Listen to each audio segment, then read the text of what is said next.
If you're in the player performance irons category, stop scrolling. You need to watch this video. This is Derek from ForeGolf Custom. I'm here with Dave. We're going through the new Cobra King Tour Iron that we've been really impressed with. I think you maybe want to watch this video. We have all the insights into how we're fitting it, what sort of players are suiting it, and also things like best shaft for it, the way that we've set it up, and any sort of build tips that we have on it as well. Dave, let's start off with, when did this club first come on your radar? I guess with every manufacturer and every year, there's a point where a whole load of stuff arrives in a box and we need to start getting down and working out how does it work and how does it going to fit. This thing came off like a rocket ship. So quick, fast, efficient, probably in that player distance category as opposed to necessarily just being in that player category. Yeah, and it's like we start the year way before anyone else, because the product arrives in for us to test. We put it through its paces, we work out all how it's going to work, how it's going to fit into our fitting matrix here. And to be honest, like Dave, we got way past this. This wasn't something that we kind of immediately took up and said, okay, let's go. And I guess what we probably need to maybe round out here is, where did this fit into the actual fitting? So like, what were the characteristics of this club that you said, okay, actually that's going to go into the mix? I think that the usual obvious ones for this type of category, so a thin top line, forged, so you get the feel part of it. In this one, there's a 5-stage forging process. What does that mean in reality? It just means you get this incredibly soft feeling, beautiful golf club off the face. I think the one for me was that it's got a much shorter blade length than most. So in a world where maybe TaylorMade P790, P770, these are kind of speed-based products, but they're not very easy to work. Where when you shorten the blade length, it's easy to shape it a little bit more. So a little bit more old-fashioned cuts and fades are a little bit easier. Plus, there's still plenty of control with the way that they've kind of milled out the back part of it to get the center of gravity spread low and across the face to keep off-center hits square. So forgiving for its visual, which are normally the two things that don't go together in this category. And performance-wise then, so you mentioned the speed player category, which I think is a really important part. So like if you're looking for more speed off the face, so i.e. distance, but you're still in that kind of player performance category, this is one to consider, isn't it? Well, that was shadow of a doubt. What I mean, it'd go up for up against the TaylorMade 770s, 790s for speed. It's, if you were to merge Mizuno JPX 923 forged, which is a real speedy based product, with the visual of Tour, then you get this product. So it's kind of this, it sits in between that kind of like micro cavity and then that kind of slightly bigger cavity profile. It kind of sits in between the two.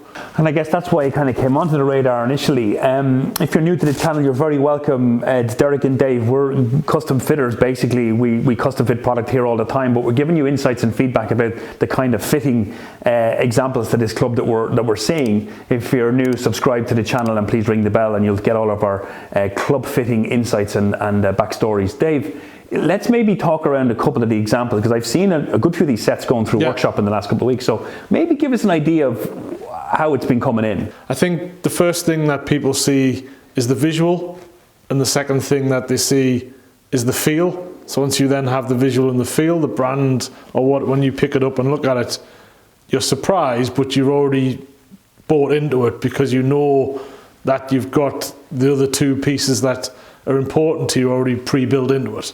Yeah, I think it's because we're agnostic across all the brands, and it would probably, I guess one of the reasons why Dave and I decided to do this video is this isn't something that necessarily people are coming in looking for, but they're ending up going out with. And I mean, that's real testament to the fact that this is a product that we think is really good and should definitely be in your kind of top 5 to try if you're in that category. A lot of clients would come into us thinking, oh, I don't really want to try Titleist, I want to hit the Callaway, I want to hit the TaylorMade, and we make sure that they're hitting this as well as part of that fitting process. So it is kind of important. So let's spin in then to, who's this iron for? So let's give a player profile for any golfers at home watching. What are the key points for the player profile that they should be, that can, for them to go, oh, that's a club for me?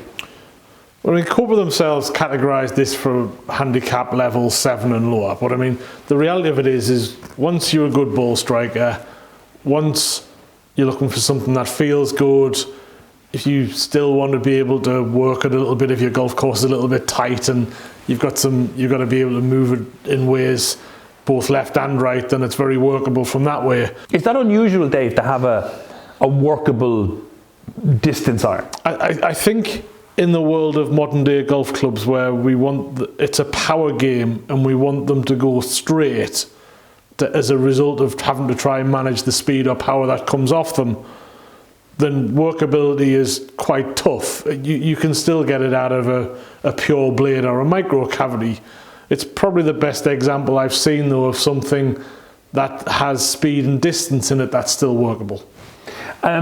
Shafts then, what are you putting into this? What's working well? So as a starting point, the standard shaft is an S-table, which is a shaft that I love. KBS is a shaft manufacturer, kind of merged the strength and stability of Project X with the feel of True Temper. So they kind of create this kind of cross hybrid shaft where there's loads of feel, there's loads of balance. It goes with the design of the head very, very well. So I can understand why Cobra want to put it in as a standard. I think, again, it tends to be a shaft. The head needs a little bit of weight in the shaft. So anything 120 nip-on mortises, you can go down maybe 105. I have used it in lightweight shafts, like 90s, from a speed stories perspective. Yeah, I was going to say, why would you go into 90s? To enhance the speed off the face with speed from the shaft. So maybe a player who's really starting to struggle for distance but wants to maintain a low handicap, but age is starting to creep in, or injury or whatever it might be. This lightening the shaft with the head, you've got speed off the face and speed off the shaft, so then you get a double gain in terms of picking up distance back if you're starting to lose it. Then characteristics of flight versus maybe any kind of build tips. So you said this comes out a little bit flat. It's quite flat in terms of its flight, but I think if you take it over a conventional CBMB, which it looks like when you put it on the ground, it is a couple of degrees stronger.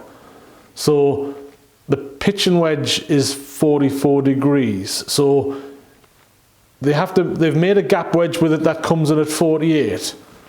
But I think for a lot of it is from a wedge blendings perspective. Even if you had the modern day 50, 54, 58, there's still going to be a gap between your pitch and wedge and your gap wedge. So you twiddling the standard lofts? So I'm twiddling them back because the flight's strong enough anyway. So you can move them back a little bit more conventional to fit better with the wedge categorization at the end.